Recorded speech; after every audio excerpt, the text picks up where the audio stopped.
All right, it's me. I'm back for a little while here anyway. Been working a lot, enough. It's a pretty exhausting job. Mail carriers have my due respect.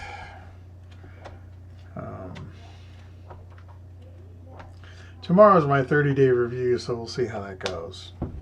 But anyway, let's talk about model stuff. How's that?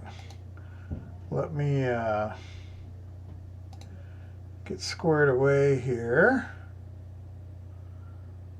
and find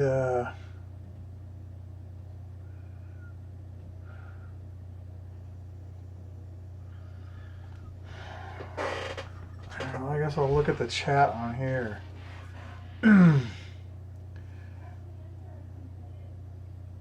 It's not on the chat window on the computer, and I don't want to touch it and screw it up. So let me just open it on my phone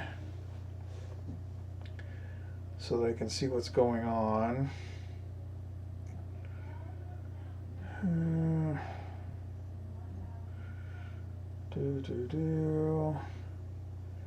Live. It's not on the chat window on the computer, and I don't want to touch it. Okay. So I'll be able to see the chat if somebody jumps on chat. So anyway, it's April 1st. I don't know how that happened, but whatever. So we'll talk about a few things. I did a short Facebook Live earlier and talked about some things, and I'll hit those again real quick. But I picked up something pretty cool today, and anyway, so let's get to our book. So our book today is the Encyclopedia of World War II Aircraft. And I don't know if I've showed you guys this already once before. Sorry. I don't think I have, though. And as you can see, I got this at Borders a long time ago for $9.99. And it's really pretty cool because it covers pretty much everything you can imagine. It's just chock full of photographs and information, and it's really more, the information that's in here is really more actual like stories and experiences than it is just data. Like performance data or whatever. Not that there's anything wrong with performance data, but it's kind of interesting to have some background and whatnot. And it talks about some operations, but it's got some of the real oddball aircraft. I don't know how many aircraft are in here. It's published in 2004, so it's not super old. 2004 Aerospace Publishing Ltd. reprinted in 2007 and 2008. But a lot of the pictures in here are probably pictures you've seen, especially nowadays. But a lot of them aren't.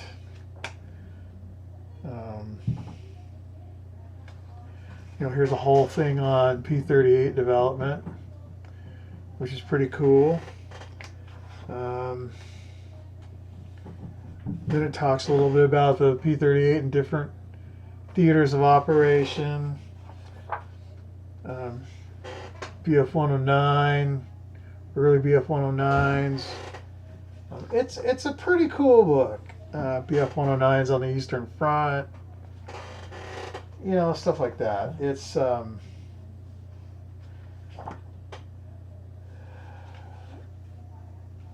it say how many aircraft? It doesn't. 1,500 color artworks and photographs. Yeah, I believe that. But anyway, if you're just looking for a good general all-around reference book that you could just look for aircraft types and whatnot, this is a pretty good book. And you know, whether you can find it or not, who knows. But oh wow, it's even got the A-26 in here, and that's a post-war photo there. This one is, and this one's Vietnam, and this one, let's see, France. That's post-war. Okay, there's a World War II. There is a World War II photo of an A-26.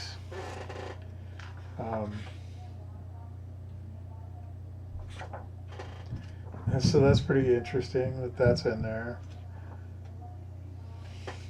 P-40. You know, there's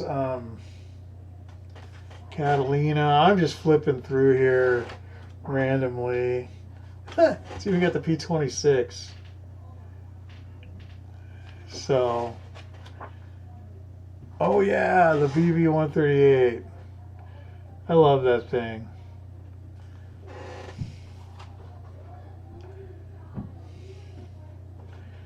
P-39 Lancaster. JU-90. You know, again, just a really cool book. I like it. It's interesting.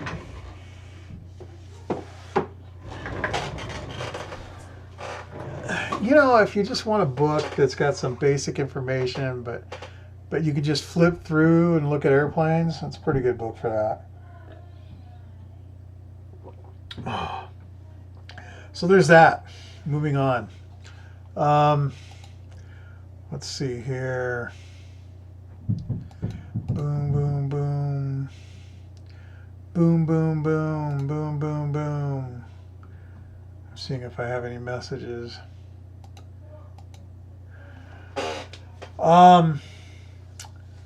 Let's see. Before we get to the big thing, so you can't see this. So I picked up a hexagon display case, and it's big. I mean, it's taller than, I got it sitting here on the side. It's taller than the desk, and it well. Here's the bottom. Here's one half of the bottom cover.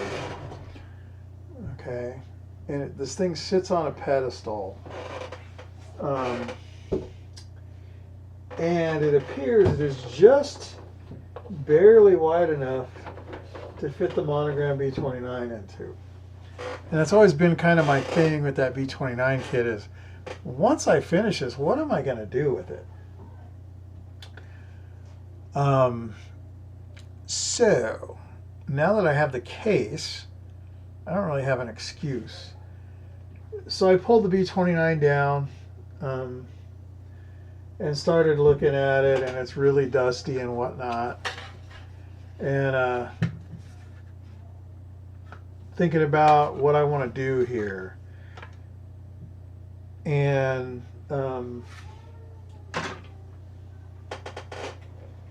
let's see. That's empty. Okay. So I started this many years ago. And I had the Edward Big Ed set for it.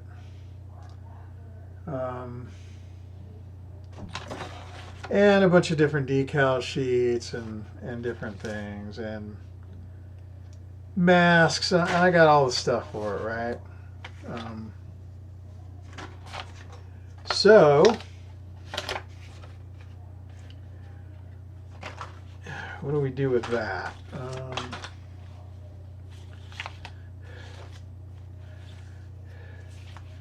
What is this for? Oh, that's for the other bomb. So I got, here, let me pull this down. So here's all my completed sub-assemblies. So I've got most of the interior sub-assemblies done and ready for paint.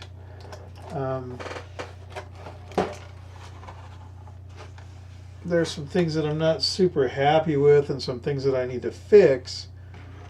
But for the most part, it's all done. And I just need to put it all together. What I need to do, what's not done, is I need to do the pilot and co-pilot consoles. And I need to do all the levers for the engineer's station. And once those are in, I can finish the paint and then put the colored photo etch in, and then start putting the exterior together.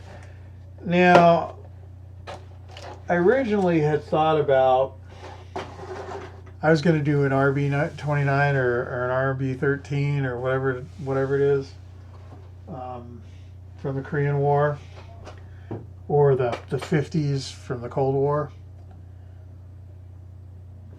But now that I have this case and I'm looking at it, and it's like, well, when I get the airplane in there, there's still going to be a bunch of room around it. I'm going to I'm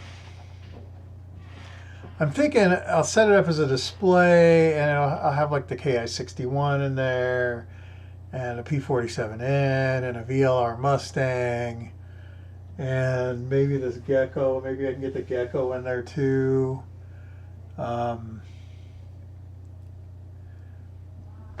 You know, just kind of have a display of aircraft from the bombing campaign on Japan. I don't know, we'll see where it goes. So even though I'm still working on the 104, it's in the other room because I put primer on it earlier. It's still got some issues that I got to fix. Some of the putty cracked that I got to fix, but that's not a big deal. And I think I'm going to just have some fun with that 104 and do it like if it was a hot rod. I have some metal flake enamels, so I thought that might be kind of fun to do it up in some kind of crazy car get up, you know, like a custom hot rod or a race car or something. So there's that, and then but I can work on this B-29 also. The problem I have is when I get home from work, I'm pretty wiped out. So I don't know how much time I'm really going to be able to spend on this. Once I get the interior done, the rest of it's not that hard.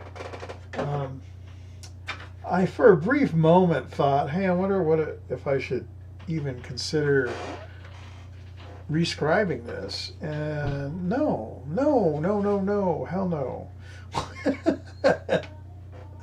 I'm not going there.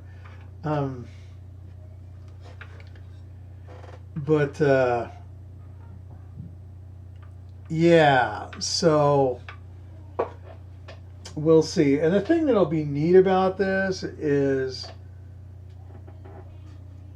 I was kind of thinking about going to San Marcos this year, but I probably won't. Because of various reasons, not the least of which is the C-19 stuff. But I definitely got to take it to Vegas. Definitely thinking about taking it to Vegas. And I think it would be really cool. I can just take the whole thing and set it on a table and have, if I have 5 aircraft in there, it can be a collection. So that might be kind of neat. We'll see. We'll see where that goes. I thought about, I was going to start a simple armor kit today. And I went looking through the stash and I found this Italeri 234 3, and I forgot I had it, and then I realized why it wasn't on my radar when I opened it up is because it's all melted, and I set it on a toaster oven once, and I should have thrown it away years ago, but I didn't. So I've been hauling this thing around, and it's pretty much just useless. You can go back through the timeline on the Facebook page for today and see that video where I went through all the sprues and whatnot and showed all the sprues off. But anyway, so yeah, back to this B29. There's the levers are a problem. I'm not sure what to do with the levers. And here are, what do I have here? Thunderbird, Jolt and Josie, and who? Battling Betty. These have seen better days, but they're probably usable. Battling Betty's got the black undersides. That might be interesting. And these are the kit decals. And the Edward, this is the atomic bomb photo etch set. I actually built Little Boy? I think it was Little Boy. Here is the photo etch set for the standard armament. Here is some of the interior stuff. I'm not sure what all this is. I don't remember. Here's the color stuff. Seat belts. Rear interior. These are the wheel bays. I am unsure if I'm going to use these. And this is the exterior detail set. So yeah, so that all came in here. Undercarriage, exterior bomb tails, A-bombs, interior, seat belts, rear interior, and the mask kit.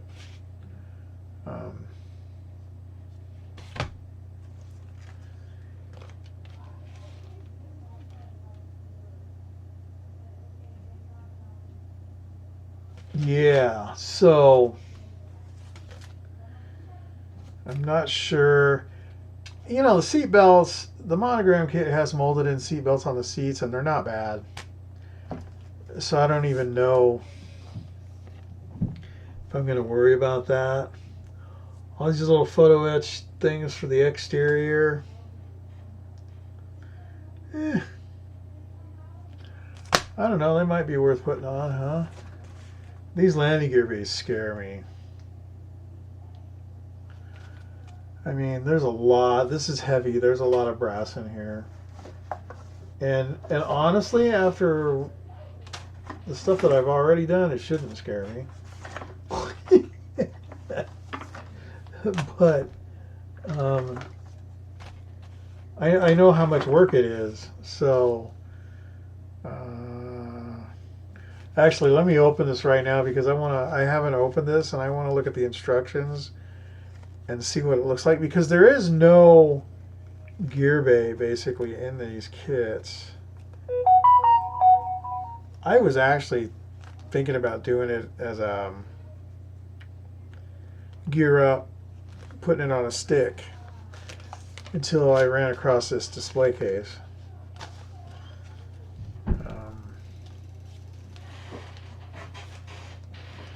I have no idea where I'm going to put the display case though. It's huge. Come on.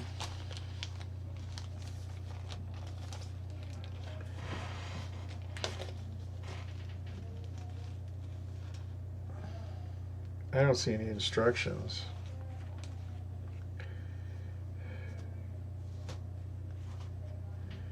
There's 2 sheets in here.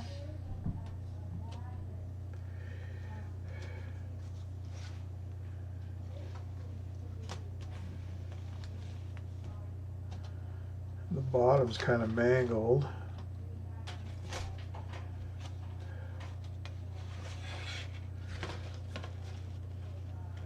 Ah, there's the instructions.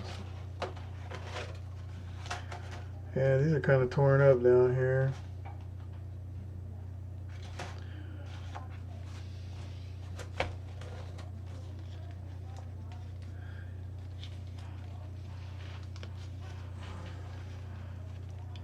See if I can get her back in the envelope.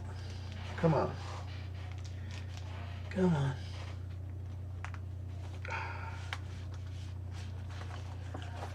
Okay. Sorry, I know all you're doing is looking at my big fat head. Let's see here.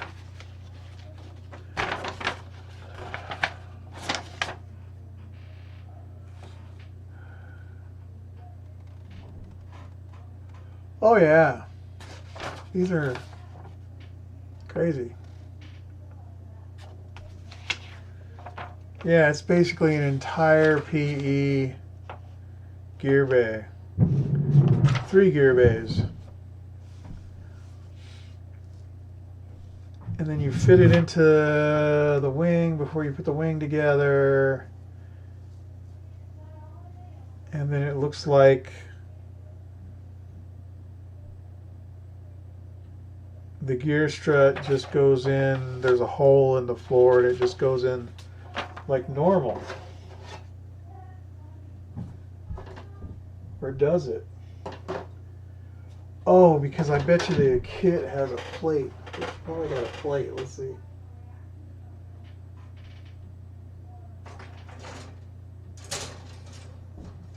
Oh, there are gear bays.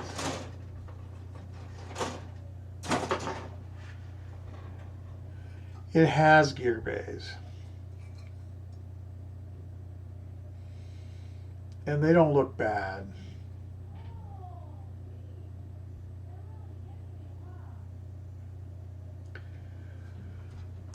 I don't know. These. I guess my thought is on these is a couple of things. One, they're a hell of a lot of work. 2, they're on the bottom. 3, I worry about how structurally sound they are and if they will actually support the aircraft or if they'll just get pushed up into the nacelle, you know what I'm saying? Because that would really suck.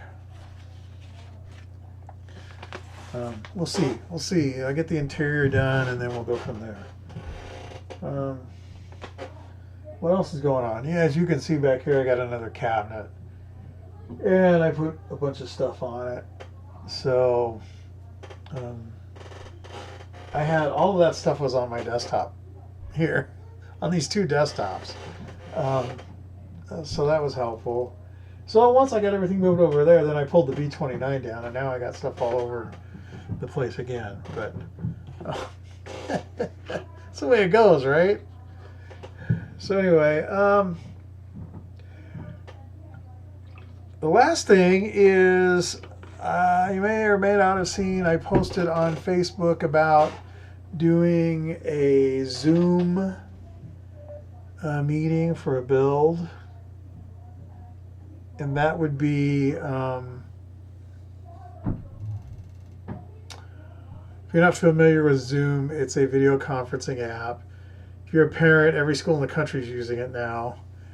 And I've used it before. It's pretty simple. Basically, I'd be the host. I send out the link or provide the link, and you just basically click on it, and it hooks you up. And it allows video and voice. And I don't have a paid version. I'm just using the free version. So it's a 40-minute limit. So I figured, we could do a 30-minute session, try it out. I'm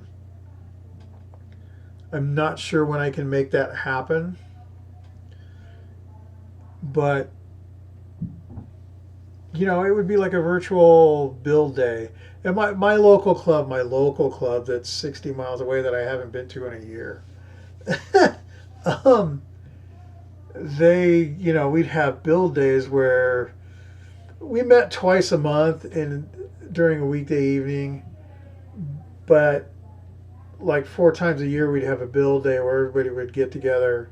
Not everybody, but certain people would get together at a member's house and spend 4 or 5 hours building and chatting, and it's a great time. It's fun. It's a great time, and I thought we could do something like that over Zoom. The only thing that is, there won't be any pizza or anything. Well, I mean, you can make your own pizza, but there's no way to share it. But so I want to try that and see how that goes, and see what's up with that. I do have a Discord server, but I haven't really done anything with it. Kind of tested a little bit. I don't know if there's much need or use for that, but what I'd really like to see happen is for us to have a community of modelers that are of the mindset that we want to share ideas and techniques that we've done and that we know work, and I want it to be a positive place, and that's not meaning no critiques or anything, but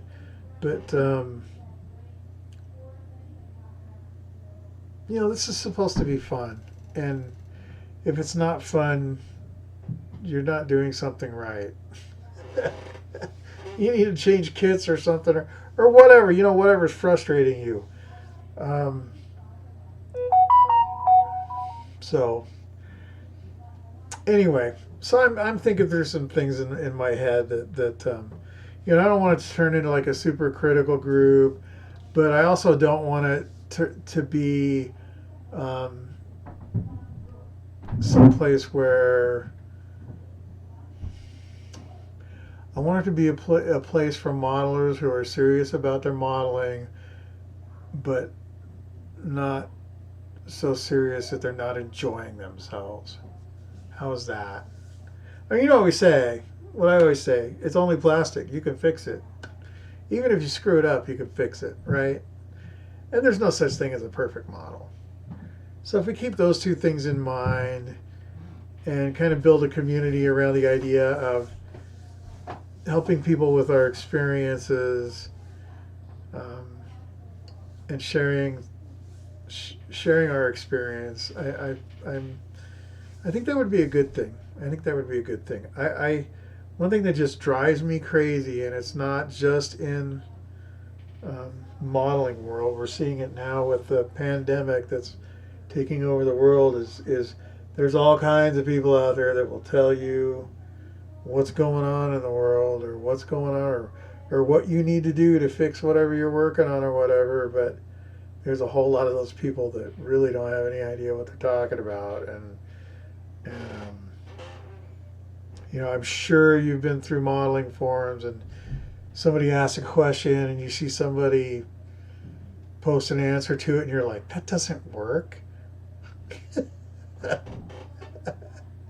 And I don't understand the need to do things like that. Or, if you're gonna do something like that, in my head, you need to say right up front, I've never done this, but you might try blah, blah, blah, blah, blah.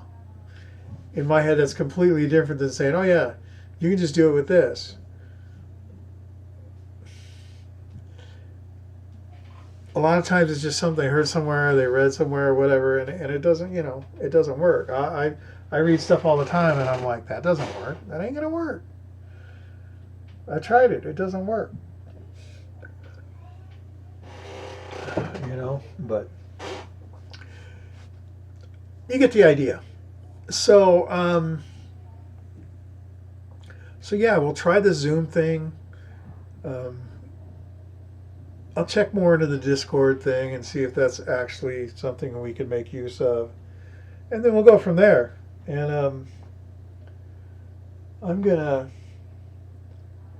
I gotta go to work early in the morning, so I'm probably not gonna get much more done. I spent the whole day down here cleaning up and doing that, and not the whole day, but enough of the day. I worked on some cars and went and picked this cabinet up and all that stuff. Is that it? Excuse me. I think that's it. Hey, as usual, take care of the people you love, and we'll see you next time. Bye.